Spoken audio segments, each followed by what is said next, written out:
Merci de suivre leur thème. Mesdames, Messieurs, bonjour et bienvenue au 13h.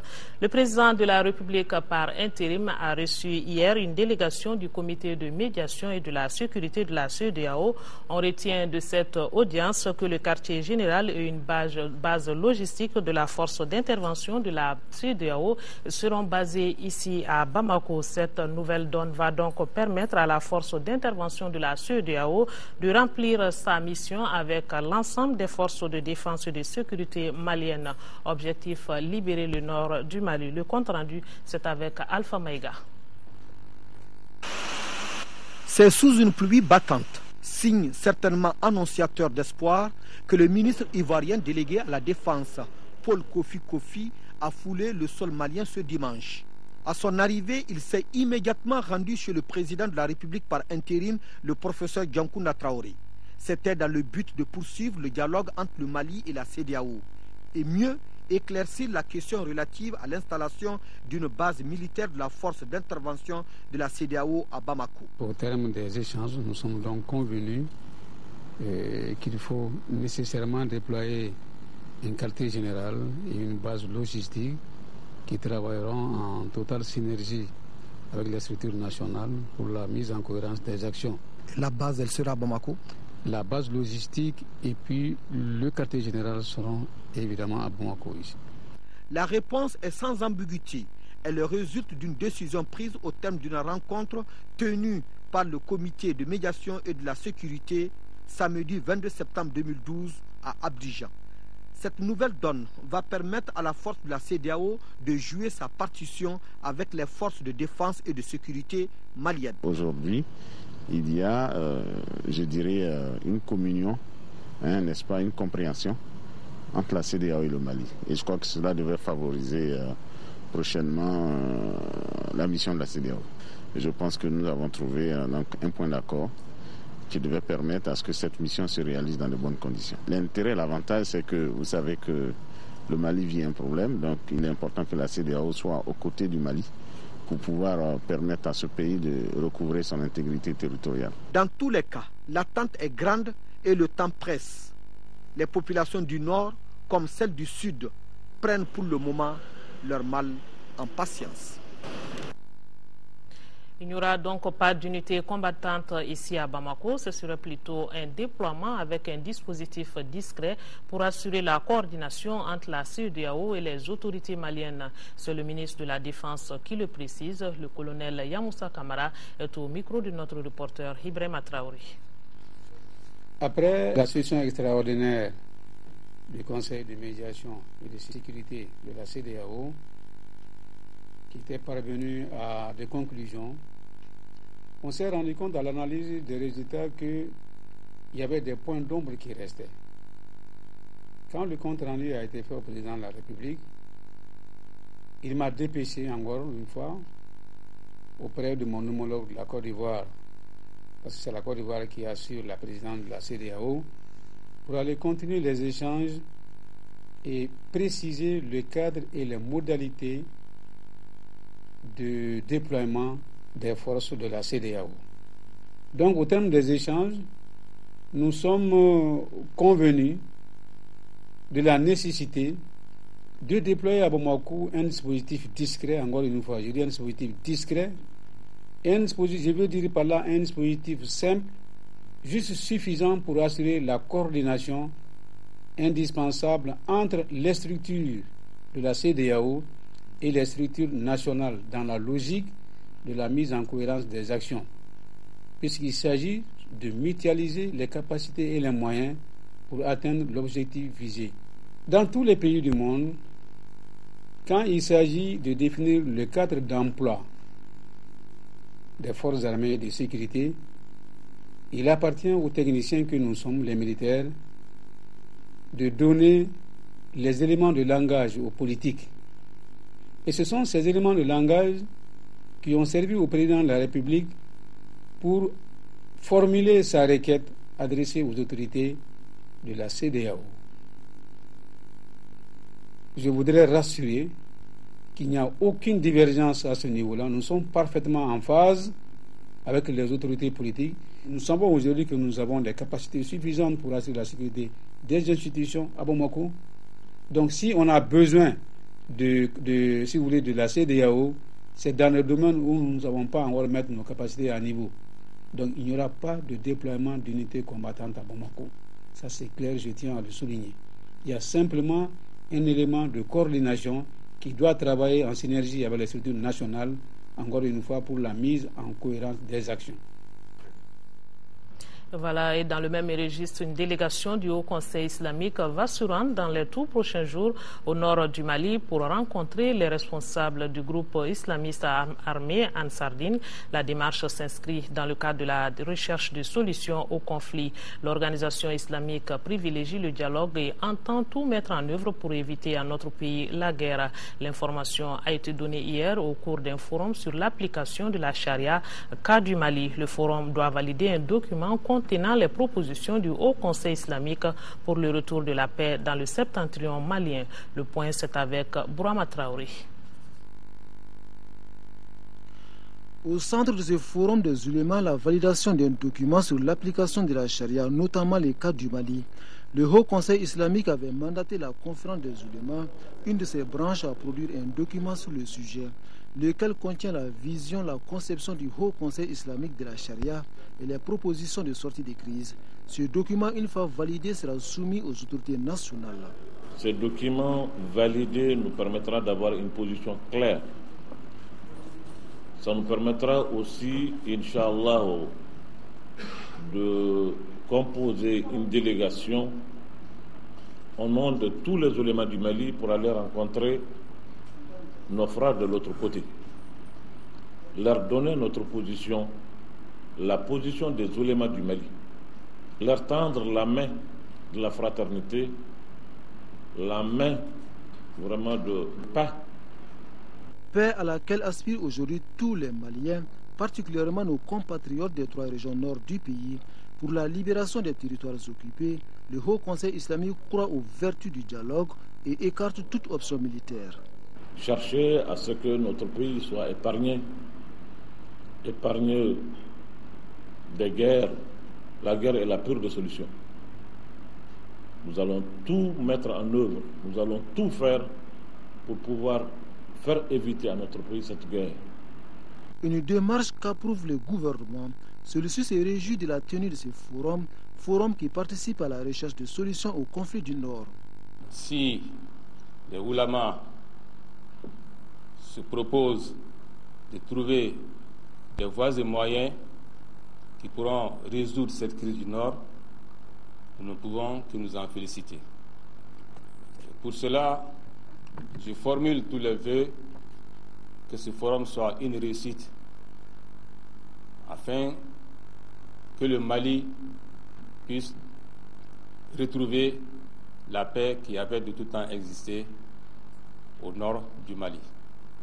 Au nord du Mali, les groupes islamistes armés font régner la terreur, soi-disant qu'ils appliquent la charia. À quand la fin de ce cycle infernal? Difficile de répondre. Solidarité envers les orphelins, une œuvre de l'Assemblée mondiale de la jeunesse musulmane Wami Mali. Au total, 400 orphelins du fondamental et du secondaire viennent de recevoir des kits scolaires. Ces orphelins seront également pris en charge sur le plan sanitaire. La cérémonie a eu lieu à Bakodji-Koroni Golf et c'était sous la présidence de Mme Alwata Ishata Saï, ministre de la Famille, de la Promotion de la Femme et de l'Enfant. Garibou Pérou était présent. Son compte rendu.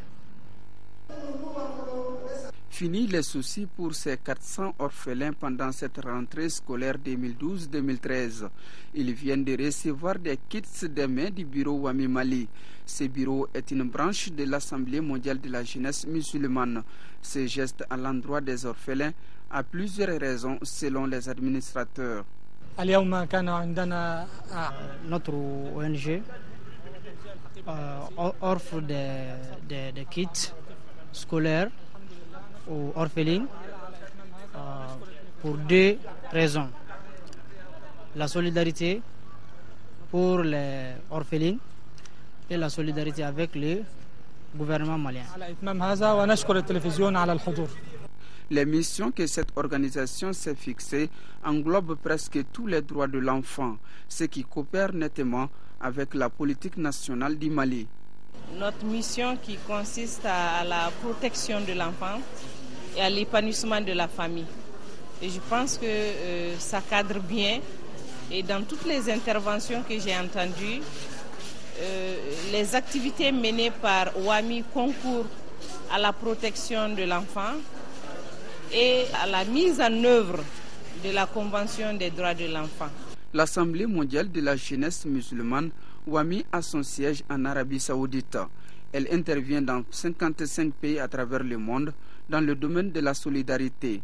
Elle est présente au Mali depuis 2000.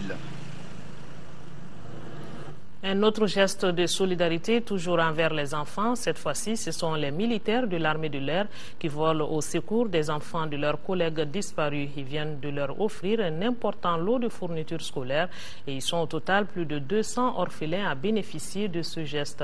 La cérémonie de remise s'est déroulée à l'état-major de l'armée de l'air où est allé voir Sokona Kamisoko.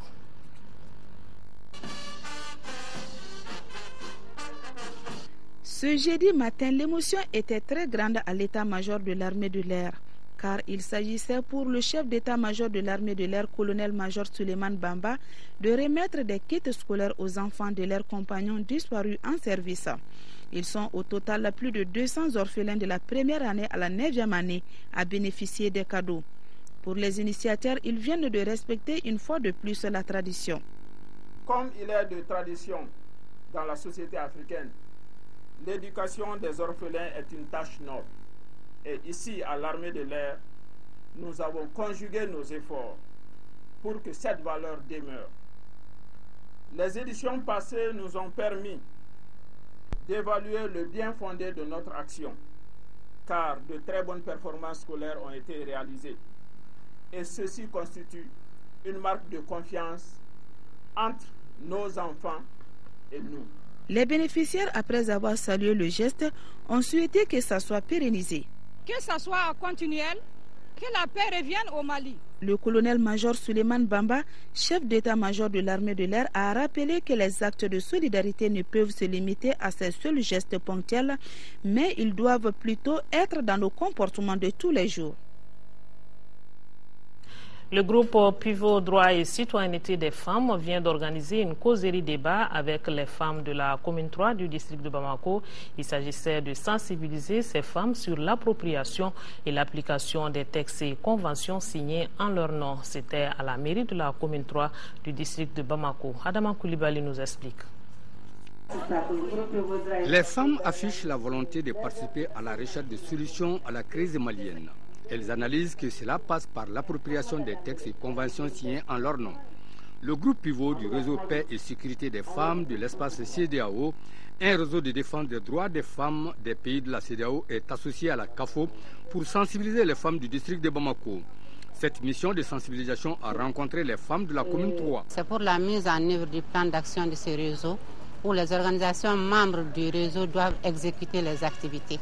Le groupe pivot Droit et Citoyenneté des femmes est chargé d'organiser des conférences publiques. La sensibilisation avait été faite sur le support causerie débat animé par Mme Touté Fatmata Damele et Mme Fatmata Maïga, toutes membres du réseau Paix et Sécurité des femmes. Les animatrices dans leur exposé ont égrené les problèmes que rencontrent les femmes du Mali en ces temps de crise dans notre pays. Cette crise, elle n'est pas comme les autres crises. Il faudrait que les Maliens s'enlèvent de la tête que c'est une crise du Nord. C'est une crise sociale qui a touché tout le Mali. Il faudrait que les femmes des régions qui n'ont pas été occupées, qu'elles jouent leur rôle de femmes, de mères et de citoyennes. Dans les échanges, les femmes ont demandé la réduction des loisirs. Elles ont demandé à leur thème de continuer sur sa lancée à mettre l'accent sur la crise à travers ces émissions. Des bénédictions ont été faites pour l'unicité du pays.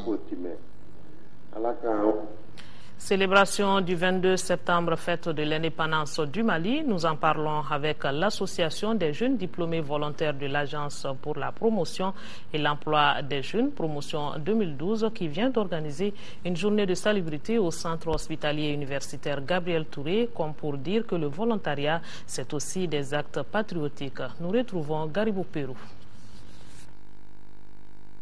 Pour célébrer le 22 septembre, date de l'accession de notre pays à la souveraineté nationale et internationale, les membres de la promotion 2012 de l'Association des jeunes diplômés volontaires ont choisi le volet assainissement.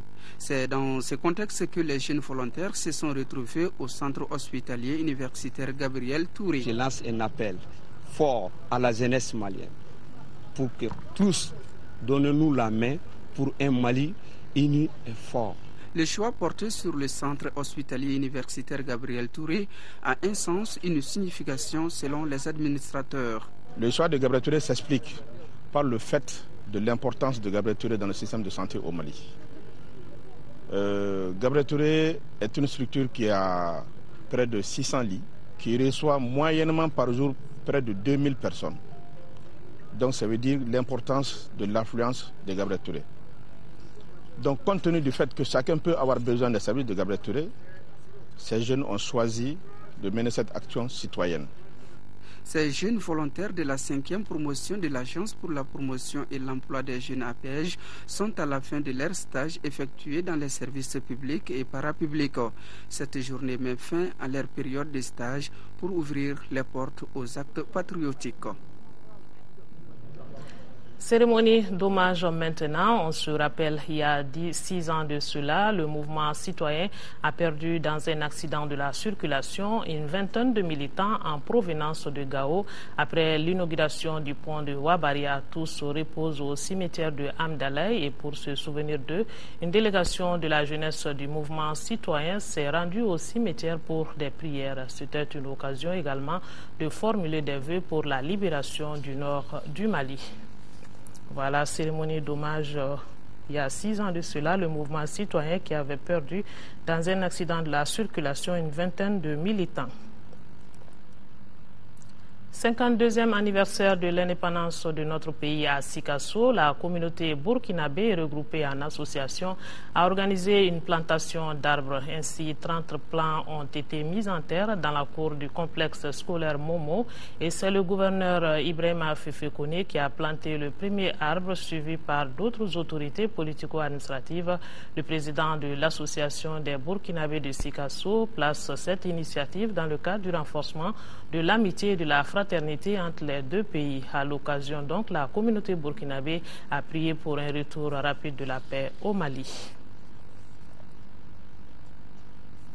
Voilà, cérémonie de plantation d'arbres, c'était à Sikasso à l'occasion du 52e anniversaire de l'indépendance du Mali. Du sport, pour boucler ce journal, basket play-off, et c'est le stade malien en dames et messieurs qui s'est emparé du titre de champion du Mali en battant respectivement le Djoliba 37-34 et l'AS Real 61-59. C'était samedi au cours de la 5e et dernière journée au pavillon du stade Modibo Keïta. Le compte rendu, c'est avec Assa Soumari.